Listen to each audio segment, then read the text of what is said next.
Hello and good morning, and welcome back to New Day once again. It's time for our social segment, and today what we're trying to focus on is the relationship between surveyors and land deals.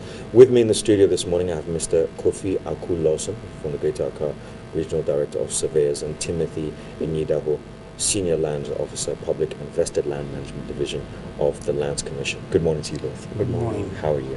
Fine. Good. Good stuff. Now, we were talking before we came on air, and a lot of the blame for land deals gone wrong seems to be put at your doorsteps at this moment in time. Some of the blame, yes, I would contribute to you, the people in your profession. However, I think we have a general problem whereby if you ask somebody where their land is, or you ask somebody what piece of land can I have, they generally tend to use their hands, make a gesture like this, and that's how it goes. So first off, let's just clear the air. The land disputes at the moment, do you think it's justifiable for us to actually put them at the doorsteps of surveyors? Yes. Well, thank you for inviting us to this program, because I think this area is of very great importance for socio-economic development of the entire nation. A lot of things are going on with regard to land due to ignorance.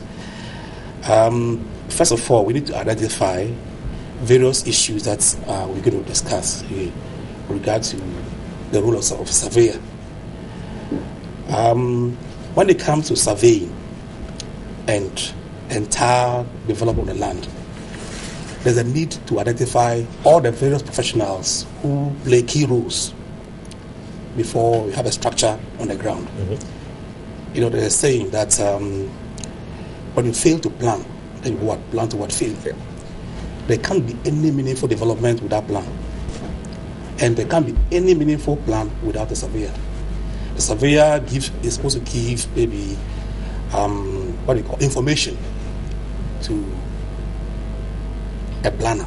A planner is someone who is trained to visualize how the entire area should be, developed.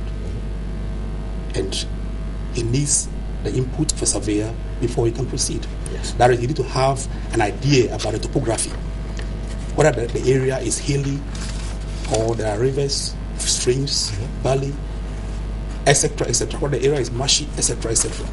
Now, without this information, there is no way he can do his plot.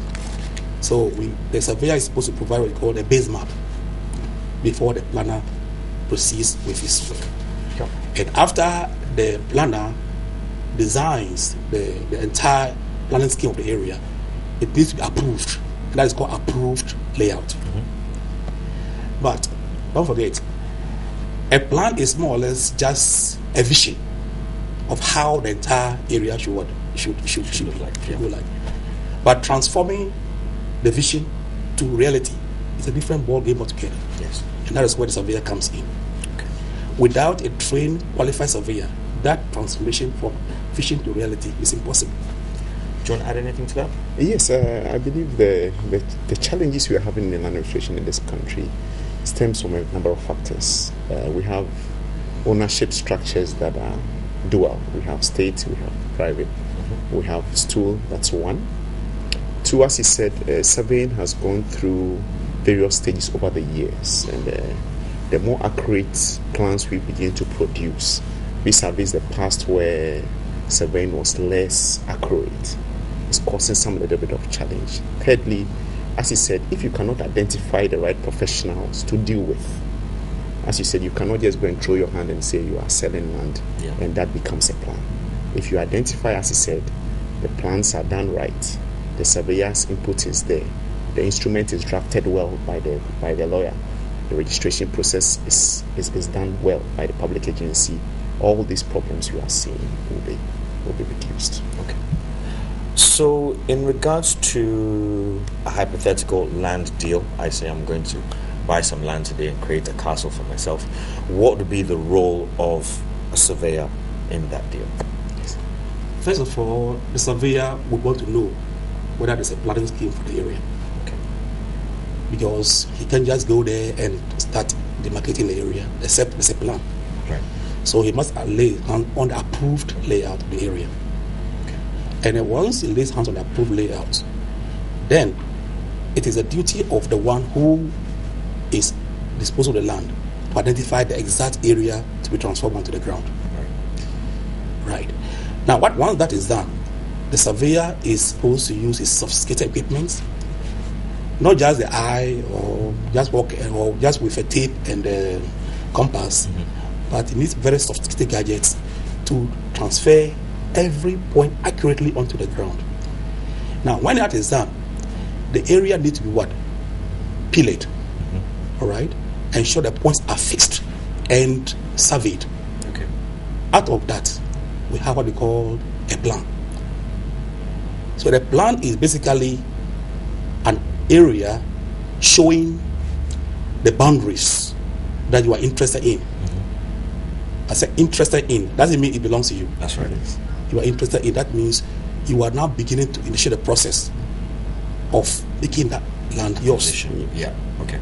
Yes. All right. So, in this particular situation, then the surveyor has gone and you said use sophisticated equipment to mark the boundaries of the land that you're interested in.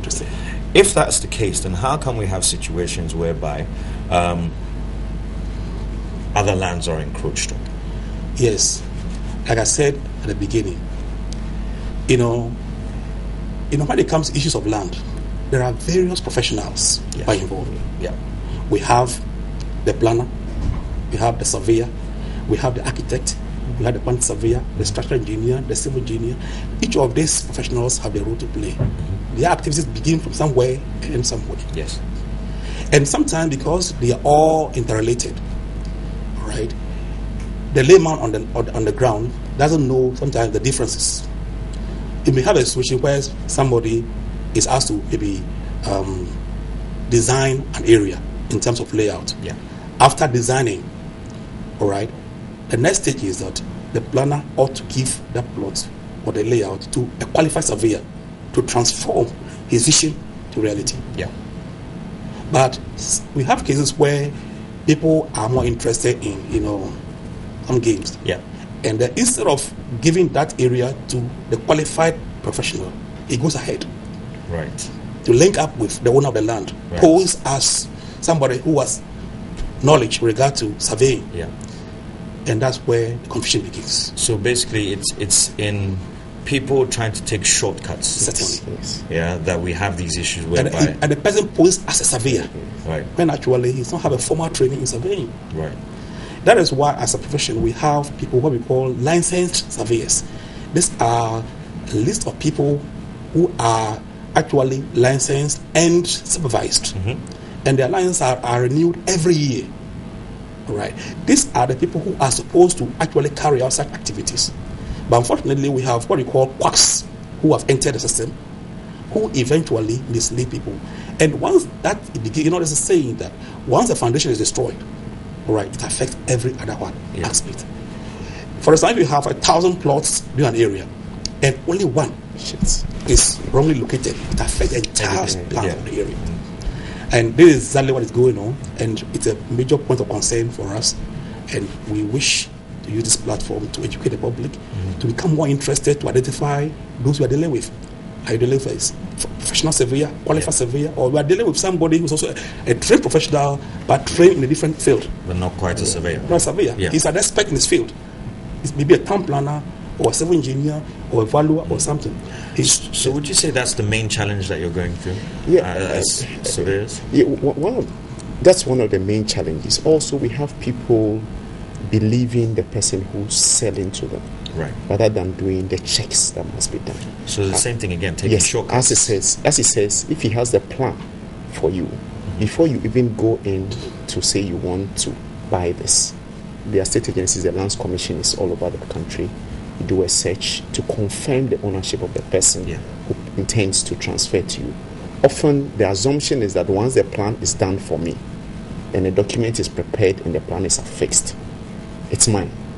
So before the person approaches a public agency for registration, in his mind, the person already belongs granting to him. is qualified, yes, to grant. But after that plan is done, he has the opportunity to do a search to confirm. If at that point you find out that it's not for the person, you can then say, no, I'm not interested in it, I'll go.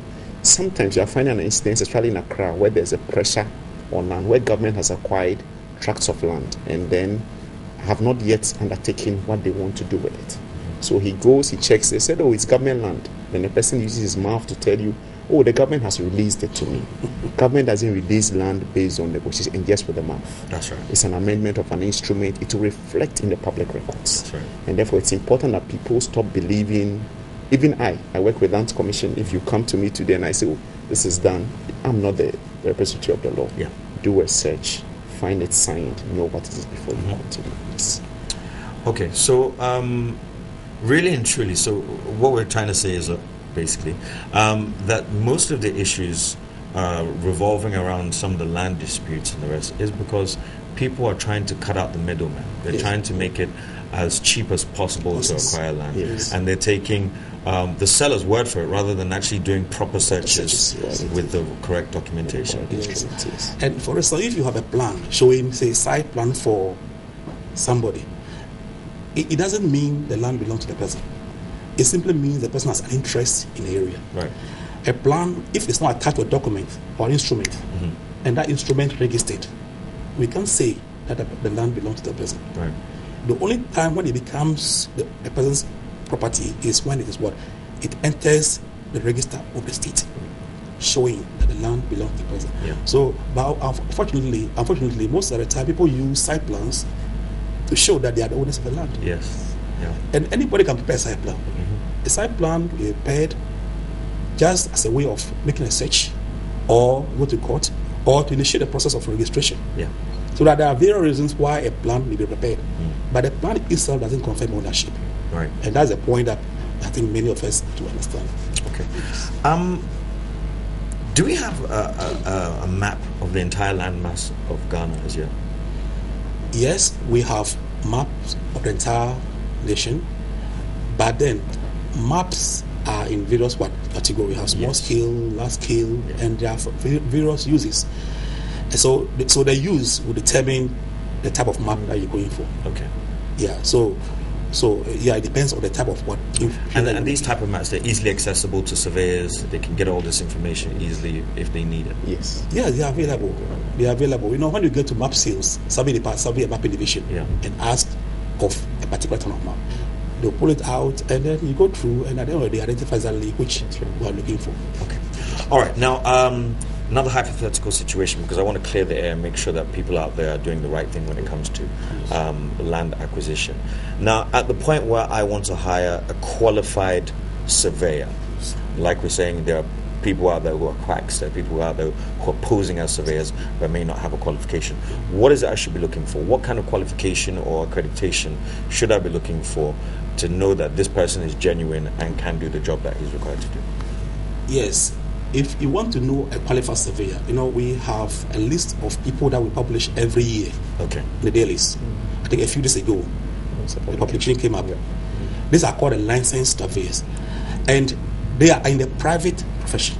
Okay. So we have private surveyors who are licensed, and then we have official government surveyors who are employed. Yes. So if you want any information, all you need to do is what? Get in touch with what? The survey, the mapping division of Land Commission, countrywide. They'll be able to provide for you the list of people who are qualified, where they are located, and all that. Okay. That's the best approach. That's the best way to do it, to ensure that you're getting the right. And if somebody comes to you and poses as a surveyor, get a person's name, and then contact the regional surveyor. Immediately you'll be able to give So what would happen if somebody was posing as a surveyor and we pass that information on to you? Yes. That's trying to, as a pretense or imposter. Now, the normal thing is that we should report to the police. It's fraudulent, right? Yes, certainly. It's fraudulent. But the problem we're having is that, for instance, if you were to get somebody, pretending to be, a medical personnel, the next day you will see it as a front page story. Yeah. Right? Because of the fact that there could be a tendency of somebody dying. Killing you. Yeah. But when it comes to the issue of, say, somebody pretending to be a surveyor, you report maybe to the police, maybe the person is detained for a few days or a few hours, and later on are released, because we don't know the importance of the activities of this Oh, cross. if they want to relate it to death, then we can do so. I mean, at the moment with the land guard issue, people Yes. are dying left, right, and center. Because of this problem, we have one flooding. Yeah. The water Because bodies. when you wrongly cite a plot on a waterway or Yeah. natural pathway, Blocking you it. end up creating flooding everywhere. That is the reason why we have this perennial flooding here and there, because the actual plan was not translated into reality, into the real ground situation. So these are issues that are challenging, are facing us, and I think that the security agencies ought to be very interested in this area. I think they should have a small unit that is well informed about the activities of the various professionals, say surveyors, town planners, etc., etc. So that when we report such cases, we take it very seriously. Seriously, because at the end of the day, it affects the socio-economic development of the country. Definitely, and land disputes are one of the bigger issues that we have nationwide. Because if one of the investors come to the country and then they have all the money, but there's no peace. Yeah. There's no way they would want to invest. They take the money back. You know, in 1999, when they did the first land policy for this country, even then it identified some of the problems we are facing today. Land guards, multiple sale. That was in 99. 99, that was the first land policy that this country. And at that time, the country had identified the fact that land was becoming a critical part of our development paradigm. And therefore, the identification of indeterminate boundaries began to come up. And it led us into the land acquisition project. We're in phase 2 now, which sought to get money from donors to identify and try to tackle the problems of land. Wow. And that's where we are. I think as a country, as we begin to grow and begin to seek this middle income status, land will become a vital and a critical part. And for those of us in the capital or in other regions, we can find that today the land guard issue is in Accra, mostly because of the pressure in the capital. Yeah. But now oil is in the western region. We must be careful that it doesn't gradually move there. We don't know what we'll find next time in my village, and therefore it means that pressure would go there. It's true. So the Very menace should true. be tackled here. All right. I want to thank you both for coming in this morning and clearing the air, and obviously educating Ghanaians a lot more on surveyors and your role in regards to land deals. This has been Mr. Kofi Akul-Lawson, Greater Accra Regional Director of Surveyors, and Timothy Amidaho, Senior Lands Officer, Public Investor Land Management Division of the Lands Commission. Thank you so much for coming in this morning. And let's not forget that this segment is brought to you by Peak Milk.